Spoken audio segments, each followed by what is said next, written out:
Hello friends, welcome to my channel. ये book है meditation, Swami Vivekananda की। मेडिटेशन के बारे में ये रियलाइज हो चुका है कि मेडिटेशन हमारी लाइफ का हिस्सा बनना चाहिए। मेडिटेशन माइंड को शांत करता है, काम करता है, कंसंट्रेट करने में हमें हेल्प करता है, हमारी मेंटल पावर को बढ़ाता है। स्वामी विवेकानंद ध्यान सिद्ध समझे जाते हैं। स्वामी विवेकानंद के मेडिटेशन के ऊपर जो थॉट थे उनको एक बुक में पब्लिश किया गया 1976 में by Vedanta Society of Southern California, Hollywood, USA. लेकिन एक लाइव टीचर हमेशा ज्यादा प्रिफरेबल होता है देन प्रिंटेड वर्ड्स। लिखे हुए शब्दों के मुकाबले में टीचर यदि सिखाए तो ज्यादा अच्छा होता है। लेकिन विवेकानंद एक एक्सेप्शन है। उनके शब्दों को पढ़कर भी हम उनकी वॉइस की टोन को पकड़ सकते हैं and even feel some sense of contact with his power. Vivekananda वो भाषा बोलते हैं, वो लैंग्वेज बोलते हैं जो हम समझ सकते हैं। रिलीजन क्या है, ये हमारे लिए क्यों ज़रूरी है, हम इसको किस तरह अपनी लाइफ का पार्ट बनाने की प्रैक्टिस कर सकते हैं। वो कहते हैं कि तुम नहीं जानते कि तुम कौन हो, तुम खुद को अपने नाम से ही जानते हो। यही फंडामेंटल फैटल मिस्टेक है। तुम्हारी अपने बारे में जो भी ओपिनियन है, चाहे वो हाई हो या लो हो, वो भी गलत है। चाहे आप राजा हो या दास हो, इससे कोई फर्क नहीं पड़ता। राजा को लोग पूजेंगे, उनकी प्रजा उनको अनुसरण करेगी और स्लेव अपने मास्टर को सर्व करेगा। आप नहीं जानते आप कौन हैं क्योंकि आप इग्नोरेंस में जी रहे हैं। इग्नोरेंस प्लेजरेबल लग सकता है, कुछ देर के लिए ये हमें अच्छा लगता है, लेकिन ये बंधनों का कारण है और इसीलिए दुख का भी। स्वामी विवेकानंद कहते हैं कि आप ब्रह्म हैं, एटर्नल गॉड हैं। आपका दुख ये है कि आप खुद को अपने नाम से जानते हैं, जिसको मरना ही है, जबकि ब्रह्म अटर्नल है।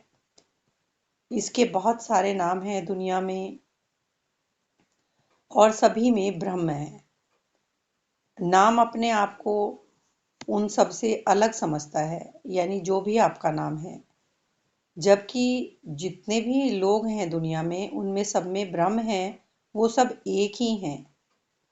आपका नाम अब इल्यूजन है जो सेपरेटनेस पैदा करता है और ये इल्यूजन ही एनवी, हेट, फियर का कारण है। ये उनको दूसरे लोगों से अलग करता है। जैसे आप, जो भी आपका नाम है, किसी से प्यार करते हैं तो एक डिजायर में बंध जाते हैं। ऐसे मानसिक पीड़ा से हमें गुजरना पड़ता है कि वो आपको प्यार क्यों नहीं कर रहा या आपके साथ मिल क्यों नहीं पा रहा।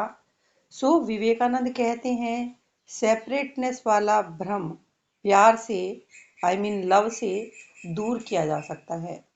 Love of the eternal Brahma with in our self and with in all human beings. इसीलिए रिलीजन की प्रैक्टिस सेपरेटनेस को दूर करती है।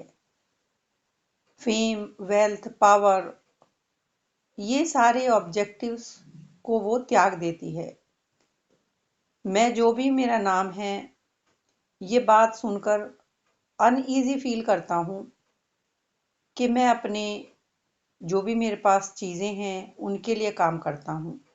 मैं उनको छोड़ना नहीं चाहता। मुझे अपने नाम पर गर्व है। मैं ऐसा नहीं चाहता कि कोई दूसरा इंसान उन सब चीज़ों को ले ले। Would hate to be anybody else. तो वो मेरे सारे पोजेशंस ना ले ले, इसलिए मैं उनसे नफरत करता हूँ, उनसे अपने आप को अलग समझता हूँ। मैं खुद को सबसे ज़्यादा प्रेशियस मानता हूँ। लेकिन विवेकानंद कहते हैं ओके, तुम अपनी आइडेंटिटी लूज करना नहीं चाहते, लेकिन अपने आप को बचाना तो चाहते हो। जैसे तुम अपने हेल्थ इंश्योरेंस पॉलिसी लेते हो तो कुछ मिनट मेडिटेशन के लिए भी आपको डिवोट करने चाहिए। विवेकानंद की इंश्योरेंस पॉलिसी आप ले सकते हैं। ये मजाक विवेकानंद करते हैं। By all means a start, चाहे वो रॉन्ग रीजन की वजह से ही हो। विवेकानंद काफी ह्यूमर्ड पर्सन थे। वो बहुत मजाक करते थे। वो जानते थे कि ब्रह्म जो हमारी रियल नेचर है, यदि कोई भी उसकी तरफ एक कदम भी बढ़ाएगा तो ग्रेजुअली उस तरफ खींचा चला जाएगा। सो फेलियर से निराश मत होइए। Hold the ideal 1,000 times. और यदि आप हजारों बार फेल भी होते हैं, फिर भी एक बार कोशिश कीजिए। There is infinite life before the soul. Take your time and you will achieve your end. This sounds almost too reassuring, too soothing. उनका ये मतलब है कि हम अपना टाइम ले सकते हैं, हमें लिबर्टी है अपनी इग्नोरेंस के बंधन से या अपने बंधनों से में रहने की या उनसे मुक्त होने की, for another 1,000 life time, to go on dying and being reborn over and over again.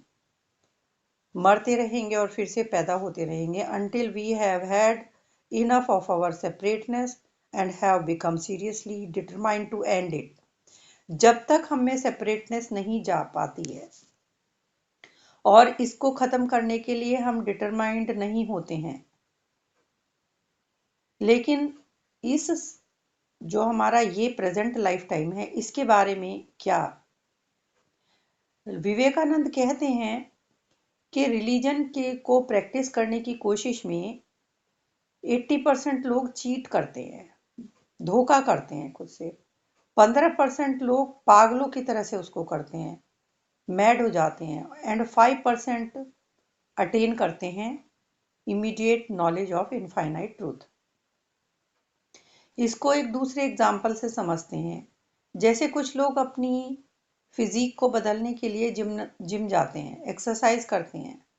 वहां पर भी 80% लोग ऐसे होते हैं जो डिफिकल्ट एक्सरसाइजेस को प्रॉपरली नहीं करते, और 15% ऐसे होते हैं जो बिल्कुल पागलों की तरह ओवर एक्सरसाइज कर लेते हैं और खुद को इंजर कर लेते हैं। और 5% ही उनमें से ऐसे हो पाते हैं जो फिजिक को बदल पाते हैं। सो आपको भी डिसाइड करना होगा कि आपकी वीकनेस कहाँ है। सिर्फ जिम जाने से कुछ नहीं होगा। But there is no more miserable excuse for inaction than our claim to be weak, unspiritual, unworthy when we make it. तो विवेकानंद कहते हैं हम ब्रह्म हैं, हम जो हमारा नाम है हम वो नहीं हैं। हम लॉयन हैं, हम शीप नहीं हैं। भले ही हम बूढ़े हो जाएं, बीमार हो जाएं, किसी पर डिपेंड हों, पुअर हों, रिच हों, या अपनी दुनियादारी की ड्यूटीज में बिजी हों, वो हमें याद दिलाते हैं कि ट्रू रिनंसिएशन मेंटल है, नॉट नेसेसरली फिजिकल। हम अपने घर को छोड़ने के लिए भी हमें ज़रूरत नहीं है, हमें अपने बीवी बच्चों को छोड़ने की ज़रूरत नहीं है। हमें रियलाइज़ करने की ज़रूरत है, ट्राई करना है, they are not really ours, to love them as dwelling place of Brahma, not as mere individuals. हमें जानना होगा कि हमारे जो पोजेशंस हैं ये सिर्फ एक खिलौने हैं जो हमें भगवान ने खेलने के लिए दिए हैं कुछ टाइम के लिए। मोती की माला सुंदर हो सकती है, इसी तरह से डायमंड की माला भी, नेकलेस भी सुंदर होता है। उनको पहनने में कोई बुराई नहीं है, बस उनके प्राइस में, उनकी कीमतों में क्या डिफरेंस है, ये सोचना छोड़ देना अवेयरनेस है। विवेकानंद हमें हंसाते हैं। वो कहते हैं कि अपना समय सिर्फ पश्चाताप करने में ही वेस्ट मत करो, अपने सीन्स के ऊपर रोते मत रहो, अपने आंसू पोंछो और इस मॉक वर्ल्ड में इसके फन को देखो जिसको हम इतना सीरियसली लेते हैं। वो हम में उत्साह भरते हैं।